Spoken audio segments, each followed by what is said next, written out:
Yo, you guys, this is Blacklist of the Abyss, and you're watching my review for the Irregular at Magic High School, episode 23. Alright, and this episode starts off with Zoe and Shen talking, alright? And these guys, they make a deal, alright? So, for Chen, Zoe will go and break Lu Gonghu out of jail because he's being transported, and as what usually happens when someone gets transported, they get broken out, alright? And in return, Zoe wants Chen to stay away from Chinatown and leave it intact and keep it safe, alright?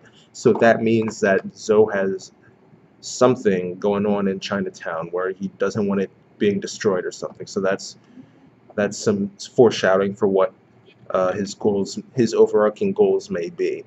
Um, Even in the light novels, I don't think we've gotten to the point where his goals have been revealed yet. I don't think. I still have a few chapters I have to read because they had translated chapters 3 and 4 of volume 13, but they didn't fully translate chapter 2, so I couldn't I didn't want to just skip over, so I was just staying there. Then they finally translated chapter 2, so now I need to go and read chapter 2 and then read 3 and 4. So it's like the point is I'm a few chapters behind, so I don't know if they revealed what Zoe's goals are yet, but whatever. The point is that that has something to do with it. He wants Chinatown for some reason. All right. Now Chen, he goes and says that their biggest target is the Kanto branch of the Magic Association, and that is actually in Chinatown. So he says, I'll try and spare the city any additional harm from when we take out the Magic Association. But the fact remains that there will be some skirmishes. All right, there will be some skirmishing going on. All right, so and in the way he said that, you could tell like, this is going to be big. This is going to be a big battle that goes on here. All right, I'm not talking like Blanche level. I'm not talking about freaking no head dragon level. I'm talking like large scale. Everybody gets involved because look at some of the people who have come over here so far. We've got Tatsuya's group, plus we've got this joint security detail all over the place. We've got the freaking Kyoko and Kazuma talking about bringing people in. We've got Toshikazu bringing in his police force. Like, we've got so many people coming in. You can tell this is going to be big. All right, this is going to be freaking big. All right, and freaking Lu Gong, who's getting out. We saw in the opening, they have those like mecha things, with like the chainsaw arms and crap. So like, you can tell. You can tell this is going to be big. All right, this is going to be big. I won't go as far as saying it's going to be a war, but it's like it's going to be big. All right, it's going to be big. Alright, but anyway, we move on to the next day, and Erica and Leo are back in school, and they're talking to Tatsuya, finally, about becoming one of his bodyguards and joining up with the security detail. Alright, and he doesn't really care at all, really, so he says, sure, why not? I mean, that doesn't hurt me any. I mean, if you want to, go ahead, do it, you do you, alright, just do what you want. Alright, so they end up doing it. And after that, we see Susan A. Oh boy, Susan A. talking with Chiaki, and she just straight up lied to this girl's face. All right, it was just a bold-faced lie. All right, first of all, she told Chiaki that Tatsuya doesn't really care about her at all. So no matter what she does, he's never going to react. He's never going to get mad. He's never going to acknowledge your existence because he just does not give a crap about you. All right, that's pretty much what she says. But then after pushing her down, she brings her back up and says, like, but look at the bright side. You are very, very good at engineering. To the point where if Tatsuya wasn't here, you'd be #1.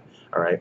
And what you need to realize is that he's not good with software, or he's not good with hardware, I should say. Software is what he excels at, but hardware he's not very good at. So if you work hard, you can actually catch up to him using your knowledge with hardware and stuff like that.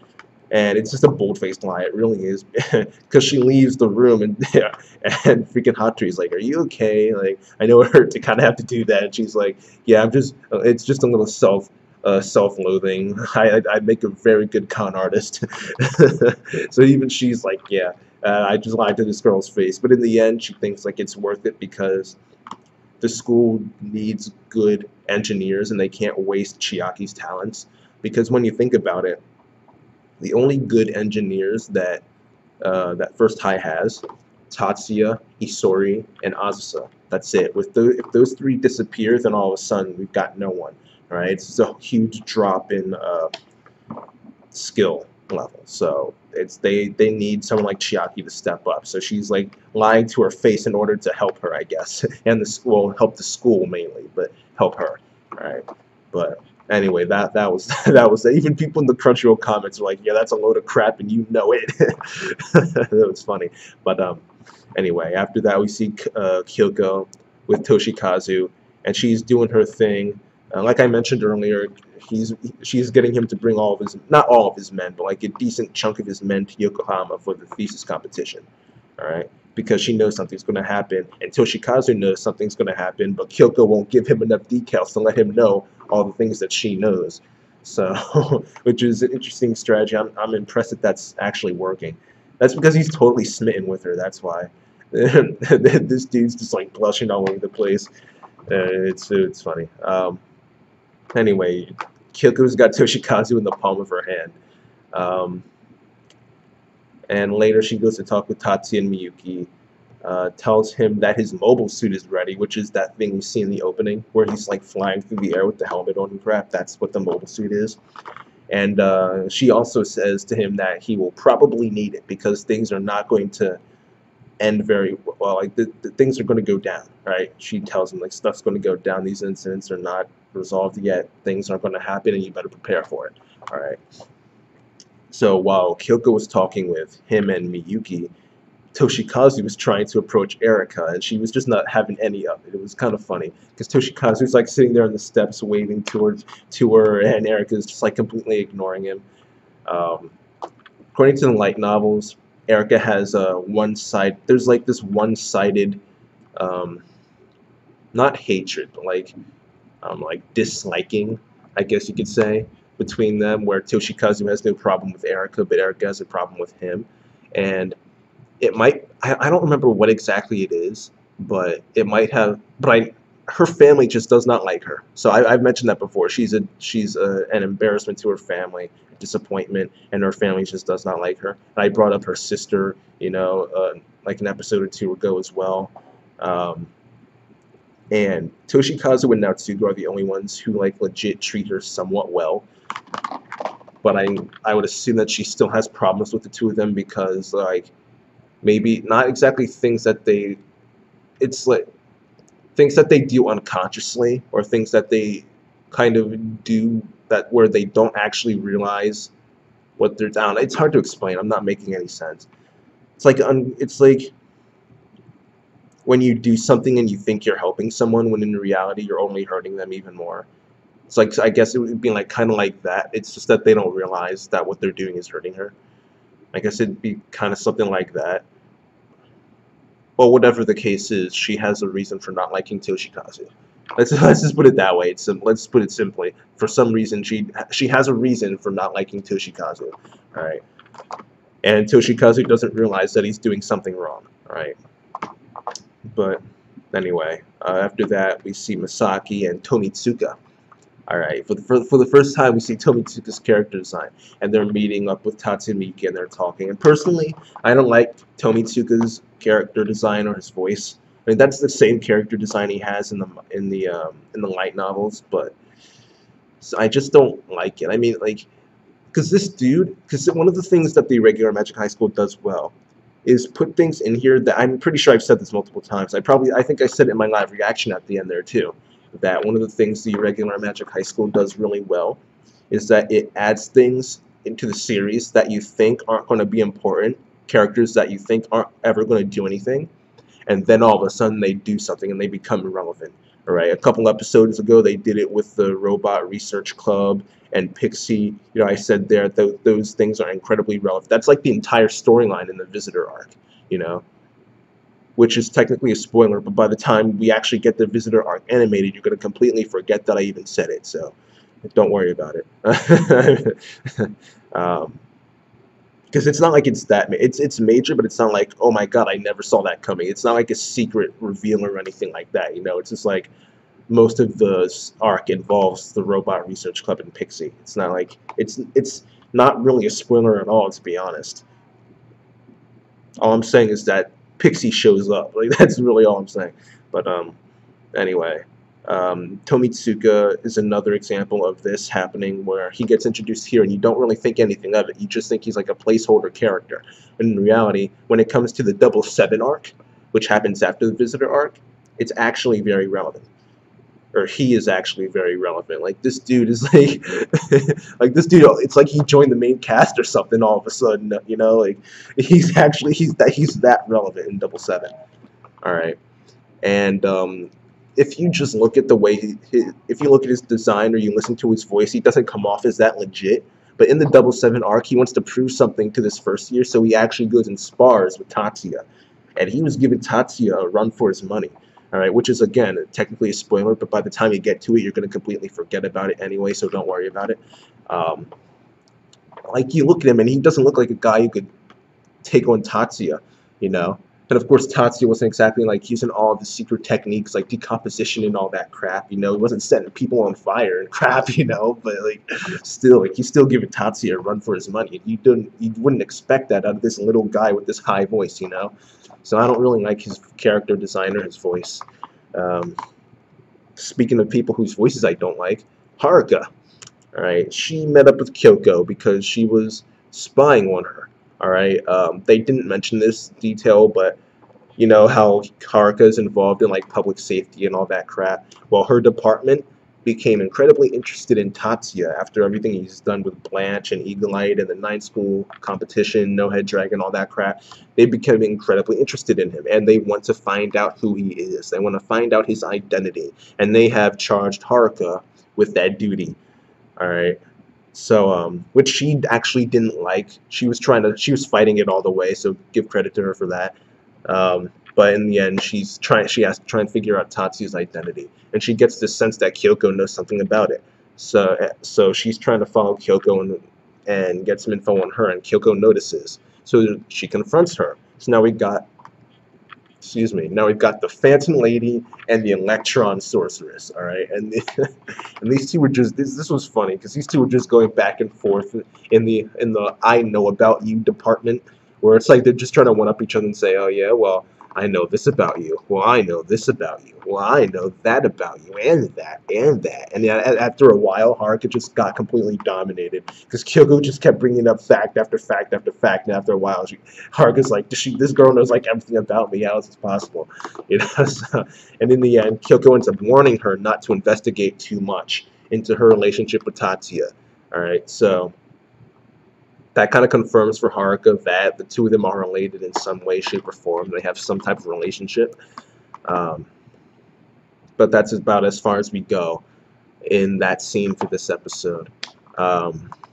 Later, we see Kirihara and Hatsuri reporting to Jumonji, and because of their testimonies and reports, Jumonji just decides to tell the entire joint security detail, which is like everybody from all the 9 schools in the security detail, that they should wear bulletproof vests. And since this guy is, you know, the future head of the Jumonji clan, they listen. They do what he says because he's freaking Jumonji, that's why. Alright, so that was funny. I guess he's like the head of the security detail or something. Well, Masaki's there too. Well, no, Jumonji's probably... Nah, Jumonji's older than Masaki. He knows more. It just makes more sense for him to be the leader than Masaki. So yeah, it's probably Jumonji who's the head of everything. But yeah, everyone's wearing bulletproof vests. There was this one scene where Erika came in to check in with Tatsuya, and they brought up Leo and Mikihiko and Mizuki and all this stuff, you know. And one thing they cut out was that before Erika actually showed up, Tatsuya and Miyuki were talking about Tomitsuka. Okay, they were talking about him, and they brought up the fact that he is a subordinate of Sawaki. All right, and Sawaki is this guy in the Public Morals Committee. He's the guy, you remember back at the end of the Blanche arc, after the end of the enrollment arc, where the Tsukasa who was in the Kendo Club was trying to escape off campus, and he got confronted by 2 members of the Public Morals Committee. Well, Sawaki is the guy who knocked out Tsukasa in one hit. All right, that's Sawaki. All right, so Sawaki's pretty legit. All right, but yeah, Tomitsuka is a subordinate of Sawaki, and his family is also famous for their range 0 ability. Okay, so look forward to that eventually, range 0. But yeah. After that, we got the thesis competition starting. First High did their presentation. And I don't want to go into details about this because it's just like a bunch of technical talk and yeah, just no. All right, I'm just not. I'm just not. Okay, I'm just not. All right, but they finish and they do pretty well, I guess. Tatsuya and George were talking at one point, and Tatsuya's about to leave, and all of a sudden you hear this explosion, so you know stuff's about to go down. All right, so yeah, stuff's about to go down. Um, this episode covered a little over 2 chapters in the light novels. It started off with the end of chapter 7 because the end of chapter 7 in its entirety was practically covered in the last episode. But the scene that we had at the beginning of this episode with Chen and Zoe, that was the end of chapter 7.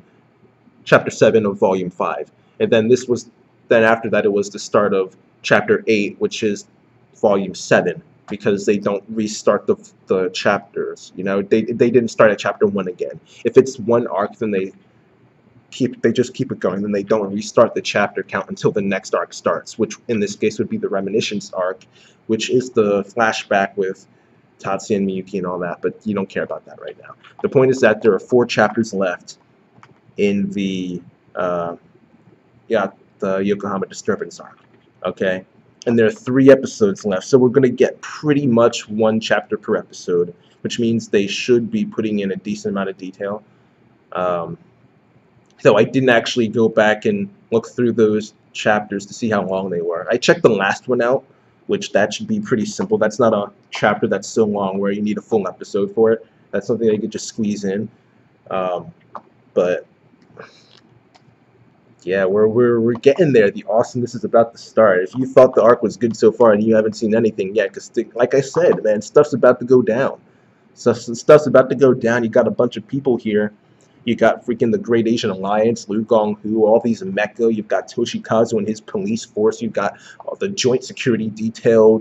You got Tatsuya and the Kyoko, Kazuma, and all those dudes from the 101st Special Equipped Battalion or whatever they're freaking called.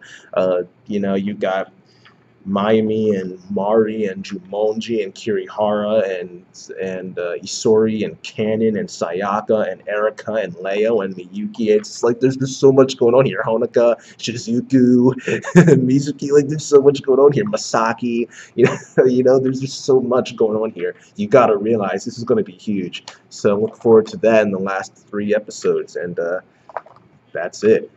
Overall, I'll give this episode a 7.5 out of 10.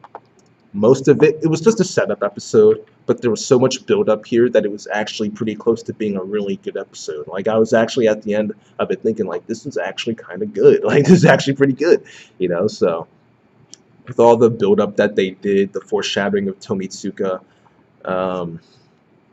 plus First Tai's presentation was good. Like it was fun to watch. Like it's not like I understood every single thing they were talking about, but it sounded good. So it sounded good and it looked good. So I'll just say it was good.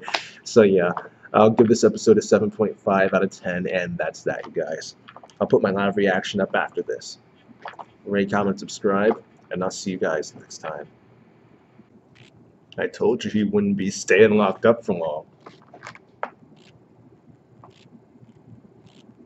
It's always during transport. It's always during transport. When will these people ever learn? Police are just, oh man. Yeah. It's always during transport.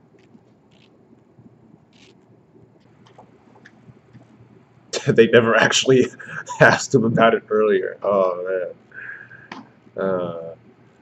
Should have done that earlier, man. But waiting to the last minute to get on his guard detail.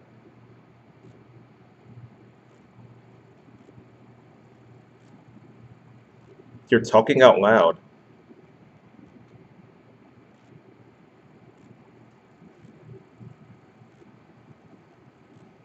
Good thing Eric is so straightforward.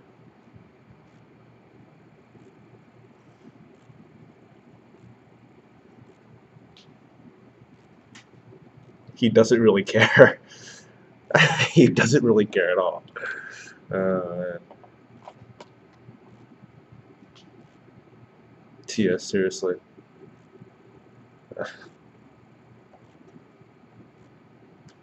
You'd think after a while people would just stop trying, you know? After all that failure. That's true. He really won't. He will not care at all. Exactly. She's 100% right.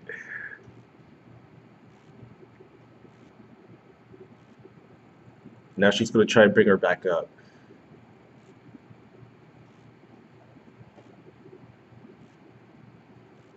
However, uh, wait for it.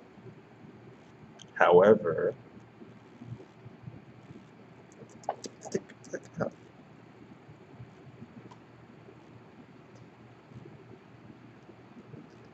yeah, there we go. Now she's trying to bring her back up. You can catch him. Yep. I mean, that's a load of crap, but I mean, that's why he's got the other half of Tor's silver. He doesn't need to worry about that crap.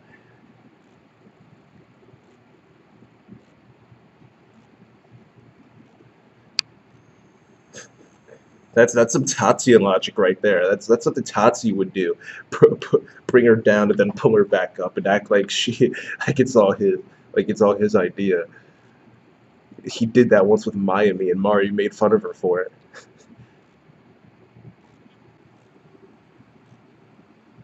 Yes, you would. Yes, you would.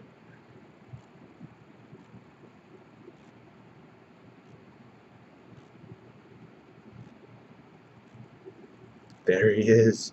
There he is. Ichijo Misaki and Curious George. Cardinal George, but like I said before, I like calling him Curious George. It actually does kind of fit because he is curious about magic. Never mind, who cares? Oh, dang. Kyoko. I am impressed.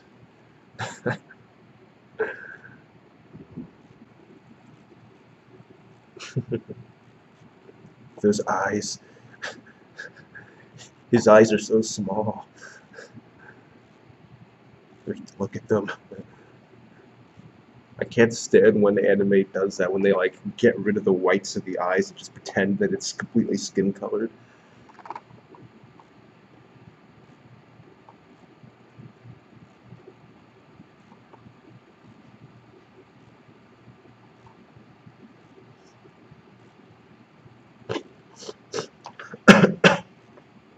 Look at her trying to take advantage of the situation.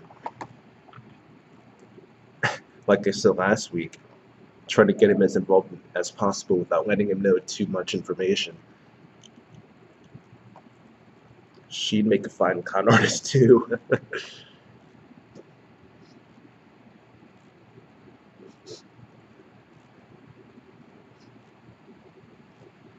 Haruka, that is not very flattering.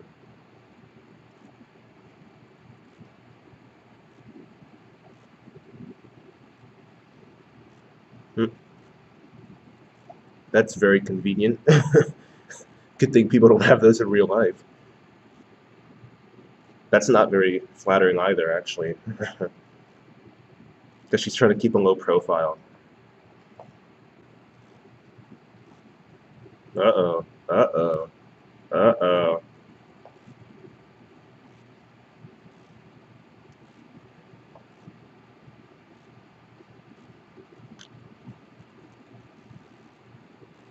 He already said that, though, so... Her reaction. That's hilarious.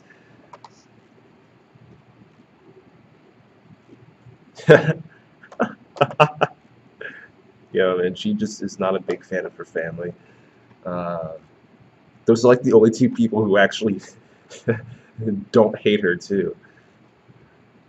Toshikazu and Natsugu, I mean.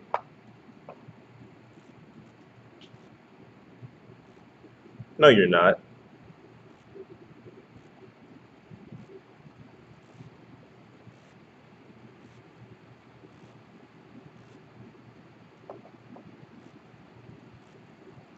She knows exactly what to say. Oh man.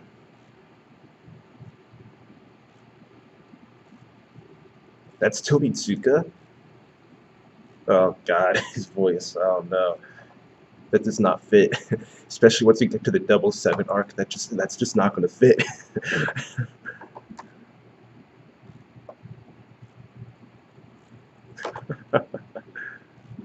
I don't know why you are, but you're just gonna get beat again.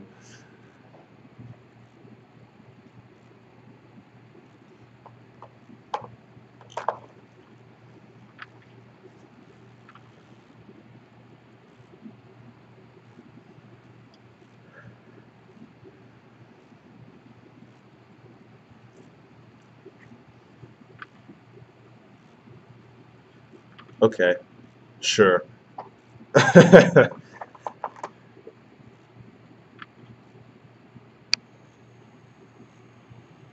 We didn't even see the resolution of that last incident between them. Actually, I'm actually happy we didn't because I didn't need to see any of that. I really didn't.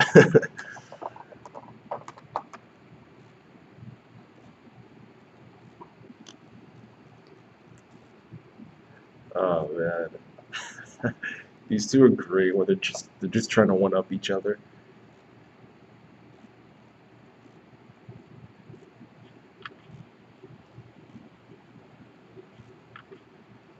She's trying to downplay her own skills so that she isn't figured out.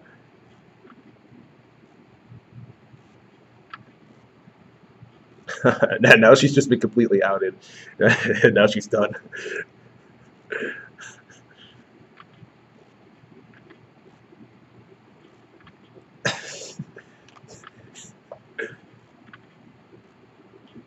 Kyoko's just dominating her right now. The psychological warfare.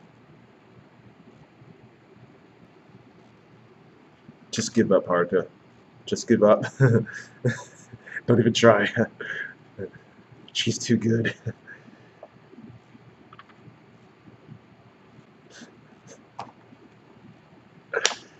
Uh,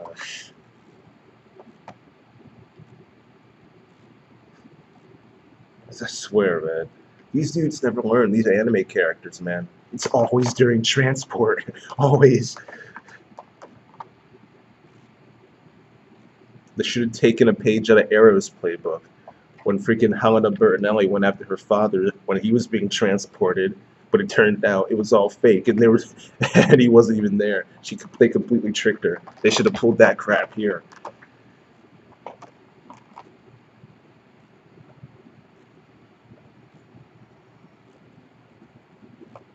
Tsukasa? Kidding. Kidding. No one gives a crap about Tsukasa anymore.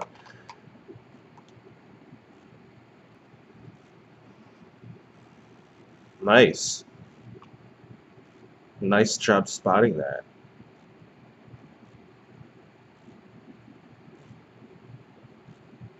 JoJo's Bizarre Adventure. What?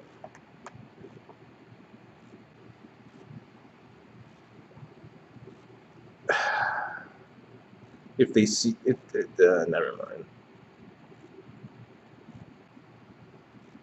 I mean, you're not looking at back of you, so I mean, I think I know how this might end. I think. I think. I'm not even too sure. I think I know how it ends.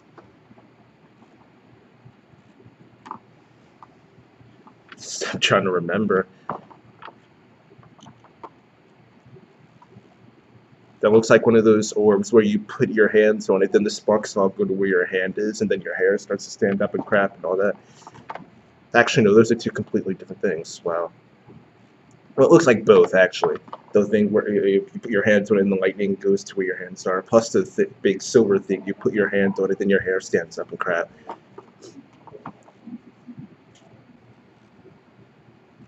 if they see you wearing bulletproof vests, they're just gonna aim for an area not covered by the vest. They'll just shoot you in the legs or the head or something, the arms, you know, like at least if they were smart, that's what they do.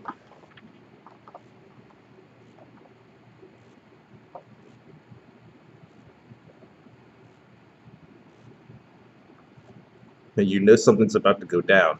You already know.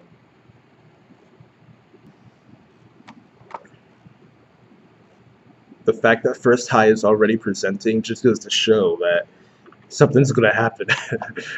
Because you know there's no way they're gonna do something crazy without at least having First High compete first, because there's no way they did all that work for nothing, alright? So,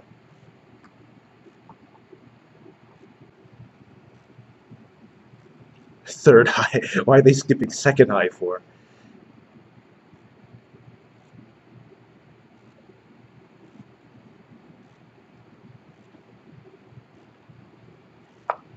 I mean, he's the guy who invented Loopcast, so...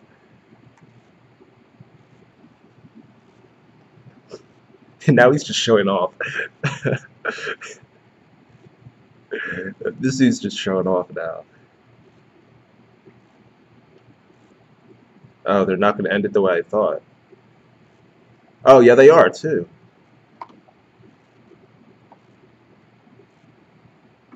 Well, kind of. I thought they were going to do a little more than that, but hey.